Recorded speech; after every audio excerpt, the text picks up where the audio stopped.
Alexander Hamilton. My name is Alexander Hamilton. Hey friends, Mummy went to the theater. Went and saw some theater, and it was rats. Hey friends, welcome to Words, where we talk about the stories that define us and why they work so well. This week I'm actually going to be talking about live musical theatre. And there's a million things I haven't done, but just you wait, just you wait. So on the weekend I had the amazing privilege of seeing the live production of Hamiton with the Australian touring cast. I had of course seen the Disney filmed Broadway production. Seeing it live was just, So today I just want to talk to you about why it is a symbol of our times and why it works. Hamiton has won 11 Tony Awards on its Broadway run. It is written by a guy called Lin-Manuel Miranda, who is a hip-hop artist, a singer, a musician, a playwright. He has written one other previous Broadway musical, which was In the Heights, and that was made into a movie. That's a lot of fun. But Hamiton, as something that is really unique and completely genre defining. Such a brilliant example of what music theatre can do and how it can translate so much to the audience. Number one, I want to talk about the originality of the musical and also the form. It is probably the first ever hip-hop musical where there is rap as well as sung musical numbers to convey and propel the storyline. There are a lot of comparisons drawn between Hamiton and Les Mis for obvious reasons, and one of those being the way that it is completely sung through. Les Mis was one of the first commercially successful musicals to be fully sung through. There was no scenes with people talking to propel the narrative. It was all done through musical numbers. And this is no surprise really when you consider that music theatre comes from the genre of opera, combining music and drama and action and design and all the kind of creative artistry that goes into a stage production. And for several hundred years, that was opera. Come around to the late 19th century, early 20th century, you have kind of this shift in societal taste, and what you have emerged is this form called operetta. The Gilbert and Sullivan are probably the most well known, and they were kind of considered comic operas. They were sung in English. They had a bit more of an upbeat, simple kind of musical style, and we start to see the transition from vocal styles towards more of a pop sensibility. Several decades later, what you have is the emergence of what we know as the classic kind of golden age musical, which was really kind of a play that featured a number of musical elements to it, so a number of musical numbers. Dramatic scene, and then it would be capped off with a singing number or a dancing number.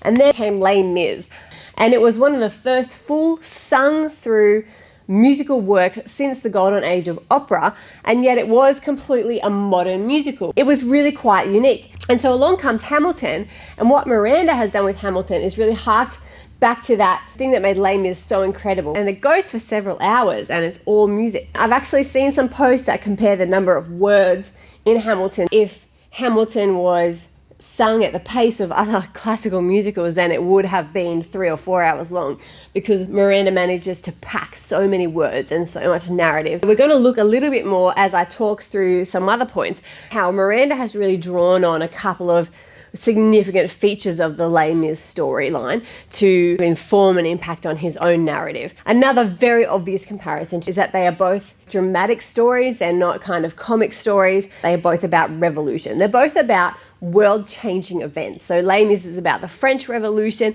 and Hamiton is about the American Revolution and the War for Independence, and they actually happen in the same century. But what makes them so significant is not just that incredible broad scope, is the way they tell the real complex story of the protagonist and all the characters around them. Going on from that, number two, I just want to talk very quickly about the one thing that really separates Hamiton from Les Mis and from a lot of other well-known musicals is the use of a very minimalist production style. And so what I mean by that is that the chorus are in the same outfit, the same costume the whole time. It's this kind of beige like underwear of the era, corsets and like these tight jodhpur kind of pants, and they stay in that for the whole musical. The other thing that stays the same is the set. It's actually a really static set. So what that means is that they don't actually change the backdrop. It's kind of like a balcony and then the flat stage, and that's kind of all there is. There's a rotating stage, which is really effective for the choreography. But apart from that, there's some kind of shifting pieces of the set, but they only really use it a couple of times. And the rest is all done by lighting and choreography. It really is an incredible use of minimalistic production techniques compared to Les Mis, where the chorus changed costume for every song and the scene seems to change for every song, the scenery. But in Hamiton, it's all just the same. And this is a pretty incredible and a very modern, very cutting edge, very, very avant-garde thing. At number 3, I want to talk about the variety of musical styles. A lot of critics really praise Hamiton for the amount of different genres that Miranda is able to pull into the one musical.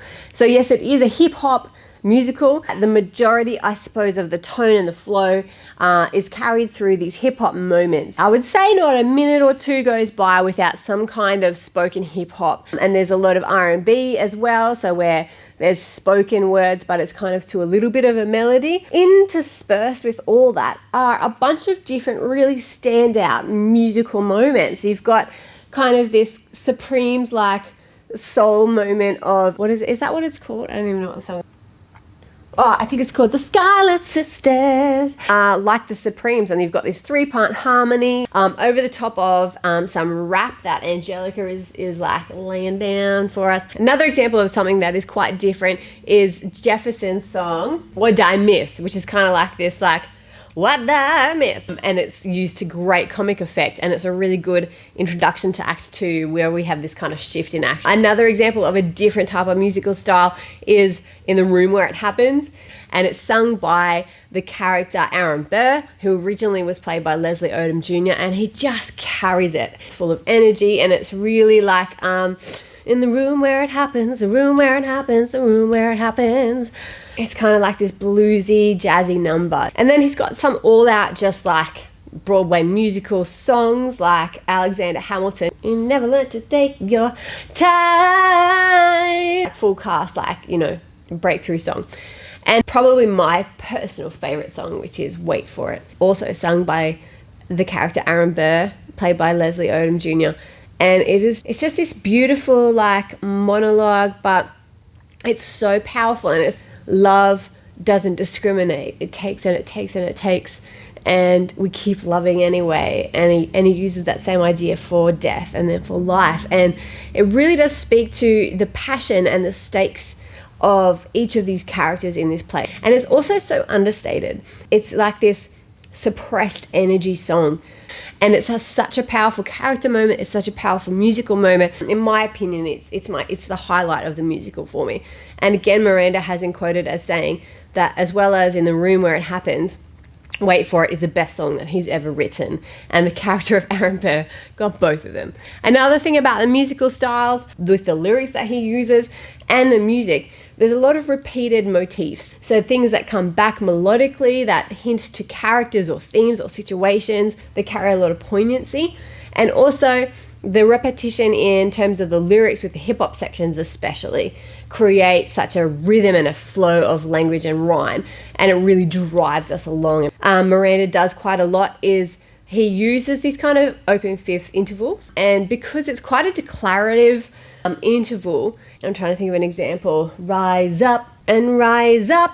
So he uses it kind of in both ways, the perfect fourth and the perfect fifth. Helpless, look into his eyes and I'm drowning in him. So there's that open fifth there. It comes back again and again and again. I am not throwing away my shot. It's kind of a natural spoken kind of interval because it's not melodic. So it carries the hip hop R&B vibe really well, and it catches our attention. And one way that he really uses it is in the harmony as well, particularly in the 10 Jewel Commandments. You'll notice that there's this moment in the 10 Jewel Commandments where he kind of harmonizes in open fifths. Open and a bit ceremonial, and it really fits the tone of that song. It's also used in the Heights in one of the pool scenes. He also really likes to harmonize triadically, and that is really effective because as an audience we just love that stuff. A number of times he will use that in an a cappella moment at the very climax of a song, and they're just like, he doesn't overuse them, but he does like to use them, and it's something that we relate to as an audience. It's the music of Hamiton as exceptional really as the hip hop elements of it. So I want to talk a little bit about the tone. The tone of Hamilton is really important to how it works. One of the things that is so unique about Hamilton is his use of anachronism. He's got this historical drama, right? It's set in the 1700s, and yet he has this hip hop style, this hip hop language, these hip hop references that we get as a modern audience. But he also intersperses quotes of actual authentic historical text. So when we have those moments of anachronistic hip-hop language, they move into this high-minded 1700s highbrow language, and it kind of elevates I suppose, the status of the ideas or the themes. And so you kind of have this movement between like the fun of friendship and then these great massive things that they're fighting for and people are dying for, you know. Another thing about tone is that even though it's a drama and it's very serious, within that there's all these brilliant moments of humor, which kind of, again, endears the characters to us as an audience because we relate to that. Whereas Les Mis is much more, it's kind of drama non-stop, apart from the Thénardier's like tavern song, you know, like there's just stuff just going wrong for these people non-stop. Whereas Hamilton really manages to balance darkness and intensity with humor. It's just beautiful. It comes through in some of the characters. So you got Hamilton, Lafayette, Hercules, and Lawrence. And when they all come together, like drinking and making rude jokes and having a bit of fun throughout the kind of first act. Jefferson also is another character that brings out the fun in Act 2 because he's a bit of a clown figure, even though he is a figure to be reckoned with. He's a bit of a show pony. But the most obvious standout use of humor is the king. And the use of humor there is so ironic because we want to be laughing at this stuff because it's so intense.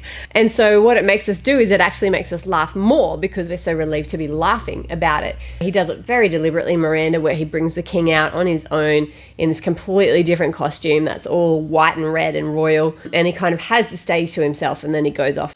Oceans rise, empires fall, we have seen each other through it all. Miranda is really deliberately making that as a juxtaposed moment. And when push comes to shove, I will kill your friends and family to remind you of my love, da da da da da, and so on.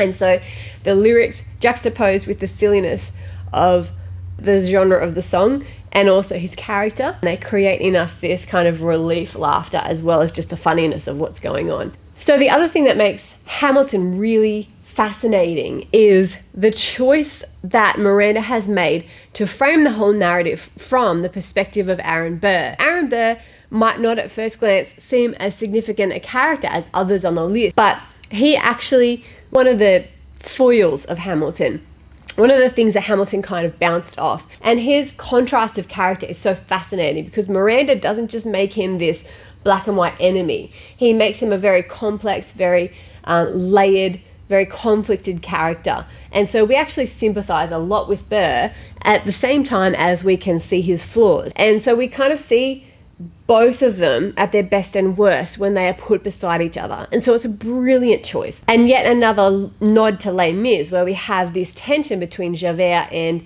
Jean Valjean. So the choice to use Burr as the framing narrator of the story is really kind of fascinating. Another nod to Les Mis and also another significant character expression is the love triangle between Hamilton and Eliza and Angelica. Clear reference to the love triangle between Marius and Cosette and Eponine.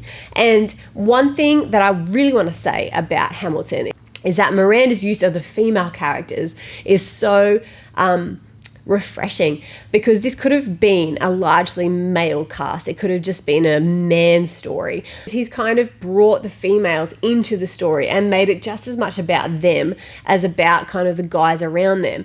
And Eliza is obviously this strong, passionate, beautiful, but also quiet and a delicate and sophisticated character. And so it's not a two-dimensional representation of women either, because then you've got her sister who's this intellectual, who's very passionate, who speaks her mind, and then you've got the seductress. And so you've got kind of these differing representations of femininity, and it brings a lot of light and shade to the story. There's also quite a number of different other references and intertextual moments that Miranda brings in. One of those is the reference to Macbeth, which is the Scottish play of Shakespeare. And we are reminded, of course, that Hamilton is half Scottish. It's a very clever kind of reference to political maneuvering and revenge and betrayal and all that kind of stuff, as well as his Scottish roots.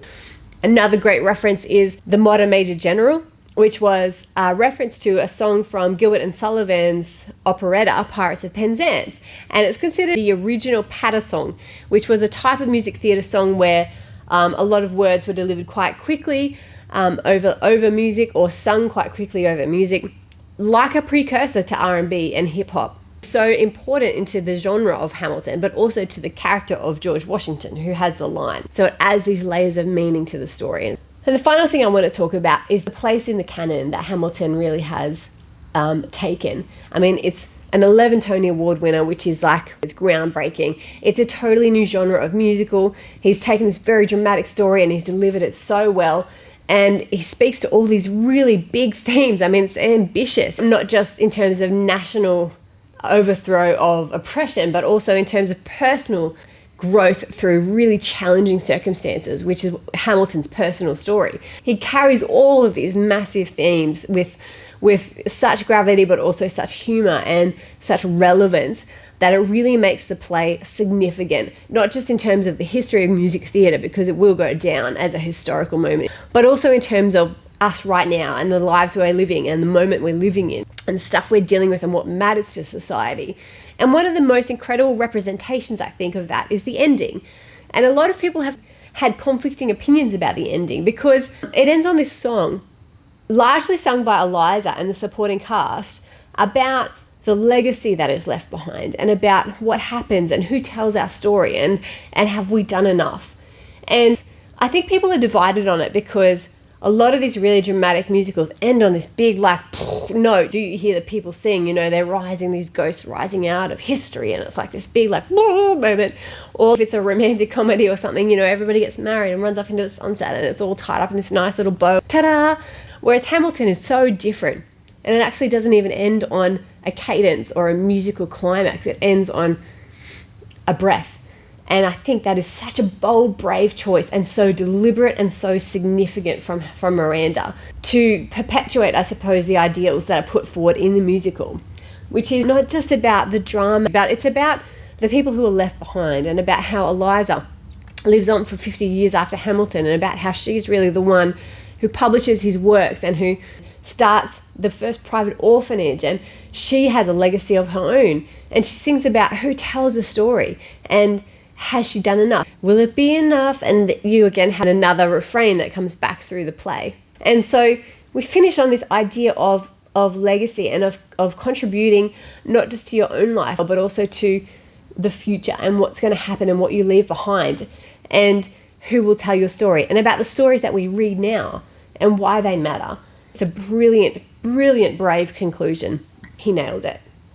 And it's one thing to be a playwright or a composer or a songwriter and write something that the audience connects with. But it's another thing to write something that the audience connects with and that is also really loved by the performers as well. When a production is really loved by the people who are performing it, it comes through on another level of energy and life and vigor. And you can't write that stuff. You can't write that in. It's something that happens. And that's an incredible thing. And I just want to give a nod to the Australian cast. Jason Arrow, who plays Hamilton, he embodies Miranda's kind of nasal delivery and his kind of reserve and his kind of flippancy, but also his intensity. And he brought all that, but also he was, himself. And I think that was a really smart choice, because Hamilton is such a difficult character that bringing kind of a bit of Miranda's performance into it just really unified and carried the narrative forward. I think it's only his third or something professional theatre production, and he nailed it. Martha Berhane as Eliza, so good, just impeccable singing. And I think that she brought a little bit more passion to the role than Philippa Sue. Her final moment, the breath at the end, and she's so young, and it's her professional theatre debut, and she just shone. And the whole cast, really. And significantly, I want to mention Callan Purcell, who played the role of Aaron Burr, one of the most complex characters to play in this production, because he has such a variety of emotional scope and all these different musical numbers that he carries. And the remarkable thing about Callan Purcell is that he didn't try to imitate Leslie Odom Jr., which is smart, because he, old Leslie is an original. But what he did bring is he brought this reserve and this intensity of Leslie Odom Jr.'s performance. But then he also brought a little bit more nuance and fluctuation, emotional fluctuation, and it kind of just made the character so human and so real. I just really connected with that performance. And the fact that for so many of these guys it was their professional theatre debut or like their second or third professional theatre production is just incredible and speaks to the importance of drawing on a diverse cast, because that's another thing Hamilton is famous for. So good job, Australian cast. You guys were awesome and made the experience so phenomenal and so enjoyable. If you haven't seen Hamilton, get Disney Plus or get to a theatre, buy some tickets, fly on a plane, drive in a car, get to the theatre, because it's history making. And thank you, Miranda, for writing what you wrote, and keep writing, please. So that's all from Words for today. Thanks so much for watching. I hope you enjoyed it. And if you did, please like and subscribe and follow us on our socials. Thanks so much, and I'll see you next time. How does a bastard, orphan, son of a whore and a Scotsman, dropped in the middle of a forgotten spot in the Caribbean by providence, impoverished in squalor, grow up to be a hero and a scholar?